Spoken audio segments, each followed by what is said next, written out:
God seën ons met al die seëninge van die Gees wat daar in die hemel is. Hy het ons in Christus uitverkies om heilig en onberispelik voor hom te wees. Aan almal wat deur Jesus Christus aan God behoort, die genade sal by julle wees, wat ons Here Jesus Christus met 'n onverganklike liefde liefhet. Amen. Broers en susters, ons gaan uit die Filippense brief vanoggend saam lees, uit die Here se woord. Dit is eintlik 'n baie besondere brief, soos ek ook in die WhatsApp uitnodiging na die erediens gesê het. Dit is 'n geweldige emosionele brief. Dit is een van Paulus se laastes wat hy die tronk in Rome skryf, en hy het 'n baie besondere band met die gemeente in Filippi, met baie mense in die gemeente gehad. So hy deel baie persoonlike sake ook met hulle, en hy die gedeelte wat ons nou vanoggend gaan saam lees uit hoofstuk 3, vertel hy ook van wat sy lewenswens, sy lewensdroom altyd was. En hy gee vir ons 'n paar wonderlike praktiese riglyne ook vir elkeen van ons wat dit wil navolg, om te sê, maar dit is ons droom, dit is ons grootste wens in die lewe, om ook dit te doen wat Paulus gedoen het. So ons gaan vanoggend in die prediking daarna kyk, en ons vertrou dat die Here dit in elkeen van ons se hart vanoggend ook sal seën. Maar kom ons bid eers saam, soos wat ons altyd doen, voordat ons uit die Bybel lees, en daardeur vra ons altyd dat die Here ook ons harte ontvanklik sal maak vir sy woord vanoggend. So jy kan net so bly sit, dan gaan ons eers saam bid. Here, ons het die wonderlike voorreg weer as u kerk, as u gemeente, om die Bybel voor te lees. Here, soos wat mense dit al vir eeue doen. Dankie vir die bestaan van u woord. Dankie dat u mense geïnspireer het, omdat hulle in 'n wonderlike verhouding met u was, om die waarhede van die evangelie van Jesus Christus neer te skryf. Iemand soos Paulus, Here, wat ons nou vanoggend ook weer kan lees. Dit wat sy eie persoonlike lewensdroom was. Dit wat sy groot doelstelling in die lewe was, kan hy vanoggend oor getuig, omdat die Bybel bestaan en ons dit in ons eie taal kan lees.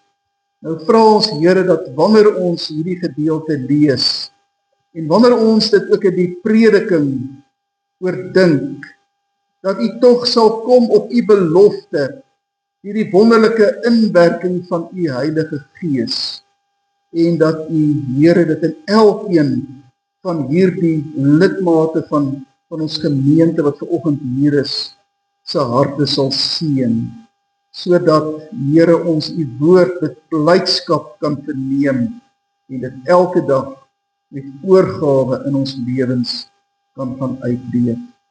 Hoor ons gebed, ons vra dit van u in Jesus Christus se naam. Amen. Ons lees dan uit Filippense 3, ons gaan vanaf vers 10 lees, tot en met die einde van die hoofstuk vers 21 van Filippense 3. Al wat ek wens, is om Christus te ken, die krag van sy opstanding te ondervind, en deel te hê aan sy lyding, deur aan hom gelyk te word in sy dood, in die verwagting dat ek self deel sal hê aan die opstanding uit die dood. Ek sê nie dat ek dit alles al het, of die doel al bereik het nie, maar ek span my in, om dit alles myne te maak, omdat Christus Jesus my reeds syne gemaak het. Broers, ek verbeel my nie dat ek dit alles al het nie, maar een ding doen ek. Ek maak my los van wat agter is, en strek my uit na wat voor is. Ek span my in om by die wenstreep te kom, sodat ek die hemelse prys kan behaal, waartoe God my geroep het in Christus Jesus. Ons almal wat geestelik volwasse is, moet hierdie gesindheid hê. En as jy in enige opsig anders daaroor dink, God sal ook hierin aan julle die regte insig gee. In elk geval, laat ons koers hou op die pad waarmee ons tot hiertoe gekom het. Wees my navolgers, broer, en let op die mense wat lewe volgens die voorbeeld wat ons vir julle stel. Ek het dikwels vir julle gesê, en tot my verdriet moet ek dit nou herhaal. Daar is baie wat as vyande van die kruis van Christus lewe. Die verderf is hulle einde. Die maag is hulle pot. Hulle skande is hulle trots. Hulle is aardsgesind. Maar ons is burgers van die hemel, van waaraf ons ook die Here Jesus Christus as verlosser verwag. Deur die krag waarmee hy alles aan homself onderwerp, sal hy ons nederige liggame verander om so sy verheerlikte liggaam te wees. Al wat ek wens, wat my droom is in die lewe, is om Christus te ken. Broers en susters, gelukkig is mense wat die Bybel gereeld lees en die betekenis daarvan vir hulle lewens altyd oordink.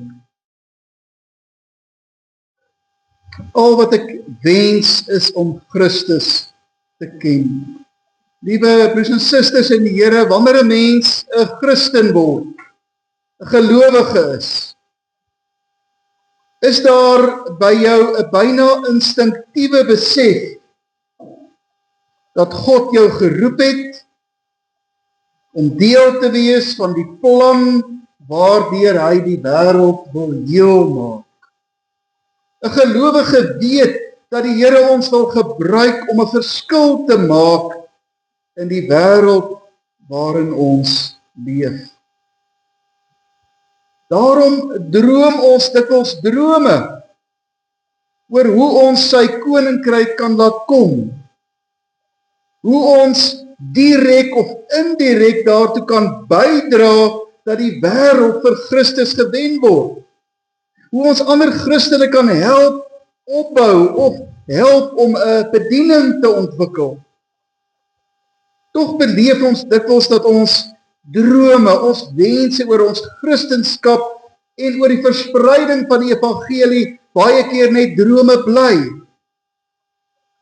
Daar kom partyke niks van nie. Daarom is dit belangrik om te vra, hoe is dit moontlik om daardie droom, daardie wens wat ons so graag met Paulus wil deel, in werklikheid te omskep? Hoe kan ek met my klein, nietige lewetjie tog uiteindelik vir die Here en sy saak hier op aarde ook 'n verskil maak? Iemand het eenmaal gesê, niemand het nog ooit 'n droom verwesenlik, bloot omdat hulle die droom gehad het nie. Dis net wanneer jy jou aan jou droom toegewy is, dat jy dit kan verwesenlik. Dit is wanneer jy aan hierdie droom, die Engelse woord wat eintlik dit so mooi sê, committed is, dat jy dit kan verwesenlik. Commitment, 'n werklik ware toewyding aan die Here, is die een ding wat eintlik in die lewe altyd enige talent sal oorskadu. Dit is die faktor wat in enigiets in die lewe die sukses en die kwaliteit van lewens bepaal, ook in hierdie opsig. Dis hierdie commitment aan die Here wat die verskil sal maak tussen mense wat maar net 'n droom leef en mense wat voortdurend moet terugkyk en sê dat hulle drome eintlik nooit verwesenlik is nie. Paulus in hierdie baie emosionele brief, hierdie verskriklike persoonlike Filippense brief, vertel aan die Filippense wat sy droom is. Hy sê, al wat ek altyd gewens het, al waarvan ek gedroom het, is om hierdie wêreld vir Christus te wen. Paulus gaan verder, hy sê ook dat hy in so mate tot hierdie doel verbind is, dat hy iets daaraan gedoen het. Hy het gedroom, maar hy het ook gedoen. En om sy eie persoonlike commitment, sy eie verbintenis aan sy droom mee uit te druk, gebruik hy in hierdie gedeelte 'n beeld. Hy sê hy was soos 'n atleet wat hardloop. En hy het voortdurend die wenstreep voor hom gesien en daarna gejaag met alles wat in hom is. Dit was vir hom so belangrik dat hy alles vergeet het wat agter hom gelê het en dat hy hom doelbewus uitgestrek het na die doel wat voor hom was. Hierdie beskrywing teken Paulus 'n prentjie van toewyding of van commitment wat werklik is. Dit is die manier waarop ek myself verbind om my doel te bereik en met vasberadenheid en deursettingsvermoë my inspann om dit te bereik. Broers en susters, die vraag vir u en my elke dag in ons lewens as gelowiges, hoe kan ek dit persoonlik vir die Here doen? Hoe kan ek seker wees dat my toewyding aan my droom sterk genoeg bly dat dit ook 'n werklikheid vir die Here kan word? Ek dink daar's 'n paar lesse in hierdie gedeelte as ons na Paulus se voorbeeld kyk. Paulus het in die eerste plek altyd sy drome vertaal in spesifieke, bereikbare aksies. Dis die eerste saak. 'n Atleet hardloop nie net 'n wedloop. Daar is 'n baie lang voorbereiding. Daar is 'n fiksheidsprogram. Fiksheid is iets wat nie in 'n eendag deel van 'n mens se lewe word nie. Daar is baie klein mylpaaltjies in die fiksheidsleer wat geklim moet word. Die uitdra van die evangelie en daarmee saam die groei in jou geloof is 'n lang en dikwels moeisame weg.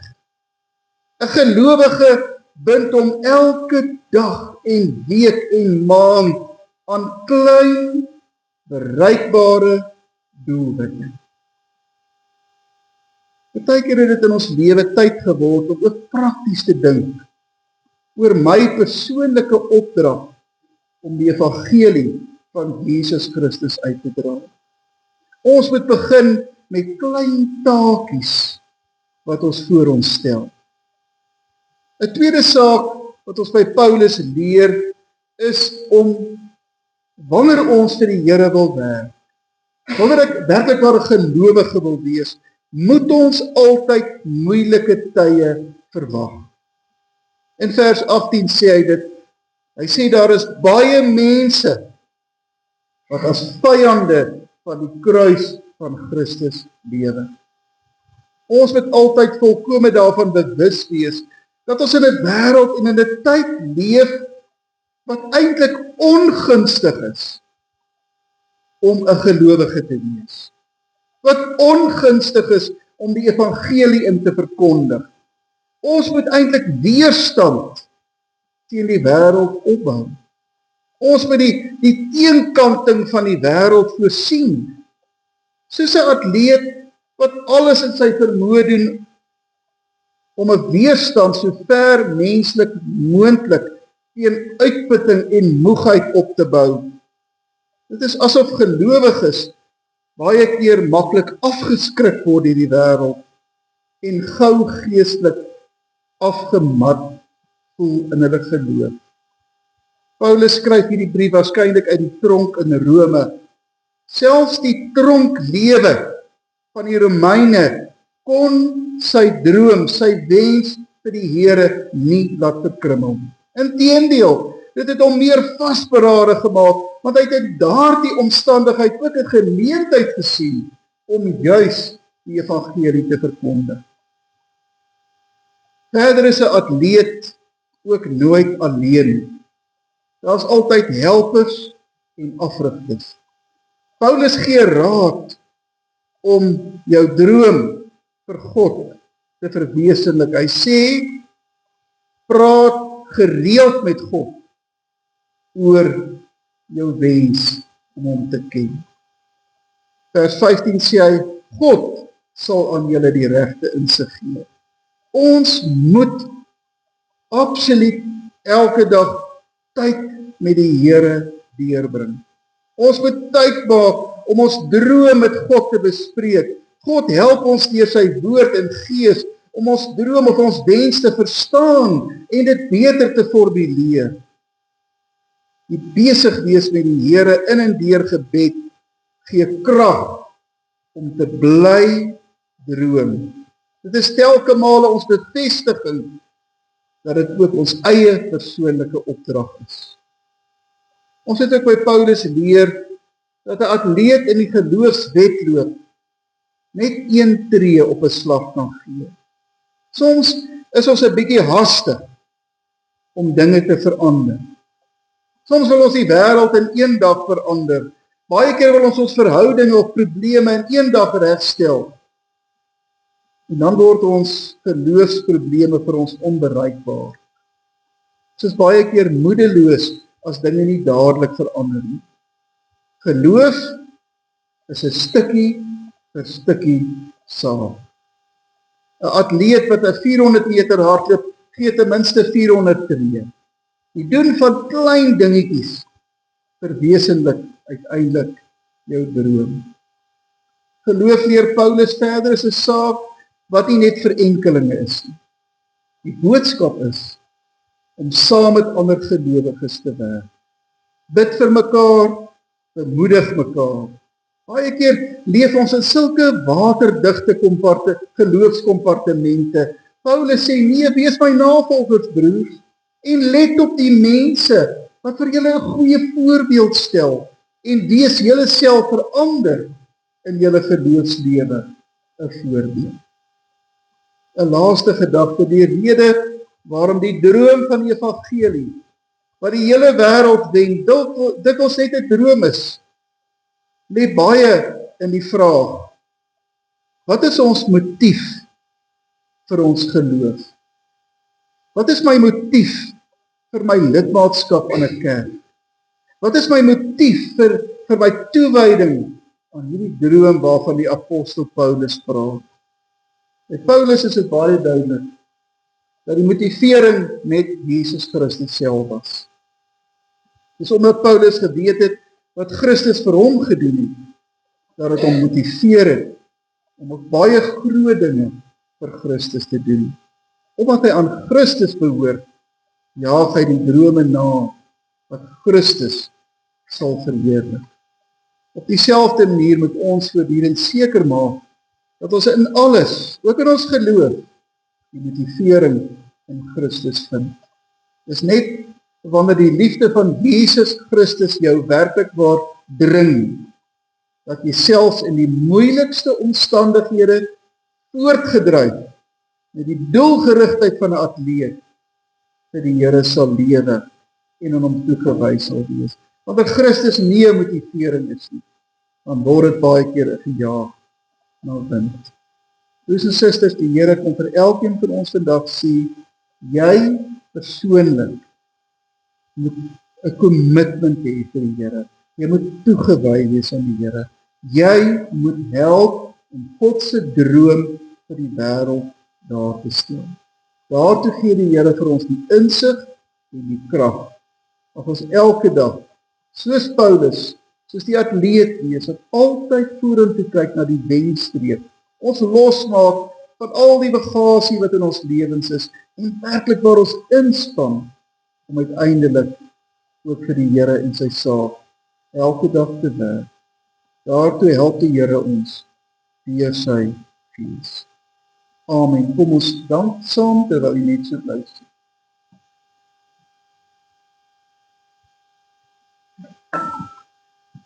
Here, daar is soveel vreugdes en drome en aspirasies in ons lewe en uiteindelik sê die Bybel die belangrike is, die een wat werklik waar ewig is, wat oor die grense van tyd strek, is in hoe mate jy help om die wêreld te verander op jou eie klein nederige manier, in die kringe waar jy invoeg, deur jou voorbeeld, deur werklik waar met oorgawe vir Christus te leef, te praat en te dink. Help U ons elkeen, Here, elkeen van ons wat U werktuie is, om oral waar ons elke dag beweeg, niks anders te doen, as om daardie droom te hê wat Paulus gehad het. Al wat ek wens is om Christus te ken, en ek span my in om die wenstreep te behaal. Help ons elke dag deur die inwerking van die Heilige Gees daartoe. En dankie Here dat U ons harte aangeraak het, dat ons altyd U dienaars wil wees. U werktuie gee vir ons altyd die insig en die krag daartoe. En beskerm ons Here selfs ook binne die kerk. Ons baie mense wat eintlik as vyande van die kruis van Jesus Christus leef. Help ons om bedag te wees op daardie mense, daardie ingesteldhede, en om elke dag te leef soos Paulus geleef het met nederigheid, maar met oortuiging, vasberadenheid vir U. Baie dankie dat ons elkeen in ons gemeente ook aan U kan opdra. Ons bid Here dat U ons met die wonderlike guns sal versorg in ons gesondheid wat so broos is, dat U ons en ons geliefdes elke dag in die wonderlike sorg sal toeval. Hoor ons gebed, ons vra dit van U in Jesus Christus se naam. Amen.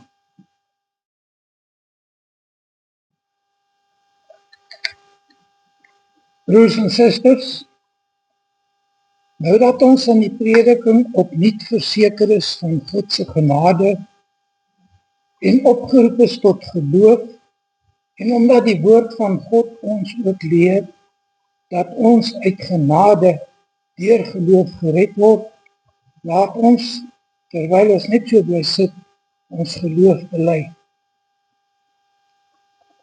Ek glo in God die Vader, die Almagtige, die skepper van die hemel en die aarde, en in Jesus Christus, sy engebore Seun, ons Here, wat ontvang is van die Heilige Gees, gebore is uit die Maagd Maria, wat gelei het onder Pontius Pilatus, gekruisig is, gesterf het en begrawe is, en ter helle neergedaal het,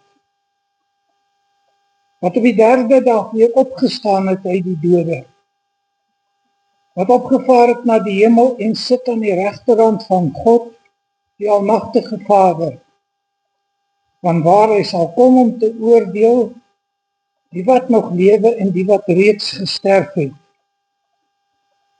Ek glo in die Heilige Gees.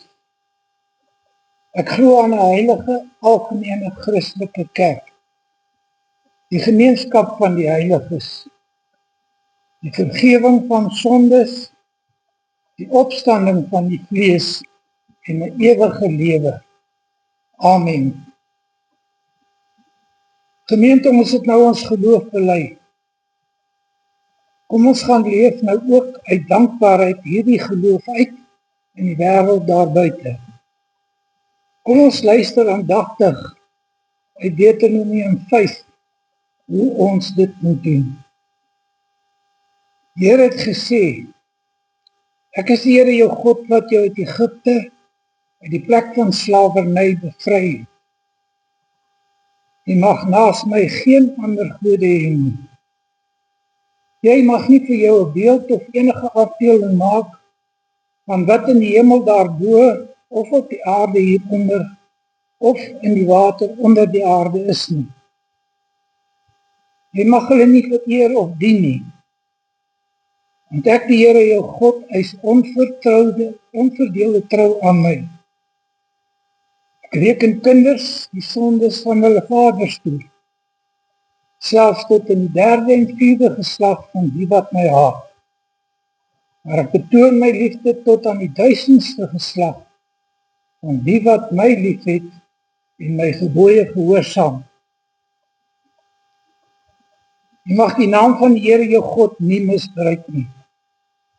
Want die Here sal die een wat sy naam misbruik, nie ongestrafbaar bly nie.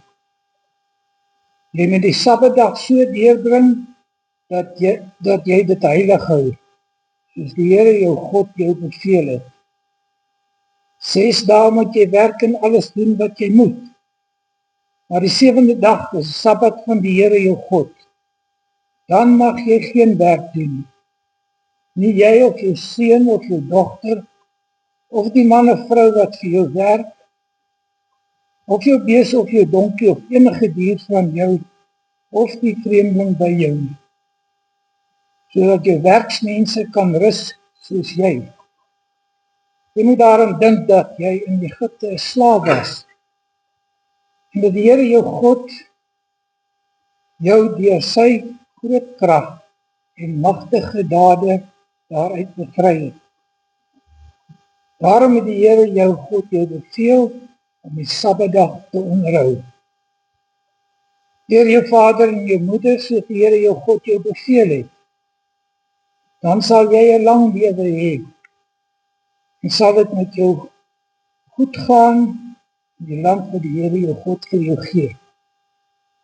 Jy mag nie moord pleeg nie, jy mag nie egbreek pleeg nie, jy mag nie steel nie, jy mag nie vals teen 'n ander getuig nie, jy mag nie iemand anders se vrou begeer nie, jy mag nie sy huis begeer nie, ook nie sy grond, sy slaaf of slavin, sy bees of donkie, of enigiets anders wat aan hom behoort nie.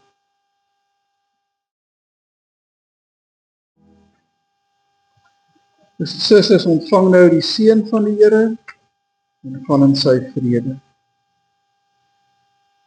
God sal in elke behoefte van julle ryklik voorsien volgens sy oorvloedige rykdom in Christus Jesus. Amen.